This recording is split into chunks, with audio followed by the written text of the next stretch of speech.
আর যে অনুশ্রী, একটা কথা তোমার কাছে খুব জানতে ইচ্ছে করে, আমাদের কি সব সময় সমস্ত মানুষের কাছে নিজের যোগ্যতাটা বোঝানো খুব জরুরি? দেখো, যার মধ্যে সত্যি কিছু থাকে না, তাকে প্রমাণ করার কোনো দরকার নেই, সেটা নিজের থেকেই প্রকাশ পায়।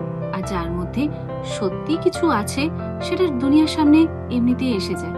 তাই অনেক সময় আমরা হয়তো এটা ভাবি যে হ্যাঁ, আমার মধ্যে তো কোনো যোগ্যতা নেই, তো আমি কি এই কাজটা করতে পারবো? সেক্ষেত্রে আমি বলবো যে তুমি চেষ্টা করো, চেষ্টা করাটাই সব থেকে বড় কথা। কেমন? চেষ্টা যদি নাই করো, তাহলে জানবে কি করে যে তুমি পারবে কি পারবে না কাজটা? আর যোগ্যতা, সবার মধ্যে সমান যোগ্যতা নাই থাকতে পারে, কিন্তু তাই বলে তুমি যে কাজটা করবে না বা দুনিয়ার সামনে নিজেকে অযথা জাহির করবে, সেটা কিন্তু ঠিক না, তাই না? তো একটা কথা বলবো যে সত্যিকারের যোগ্যতা যার মধ্যে থাকে, সেটা নিজের থেকেই প্রকাশ পায়। তো সব সময় সব জায়গায় মুখ খুলে সবকিছু প্রকাশ করার দরকার পড়ে না, সেটা এমনিতেই সবার কাছে প্রকাশ পেয়ে যায়।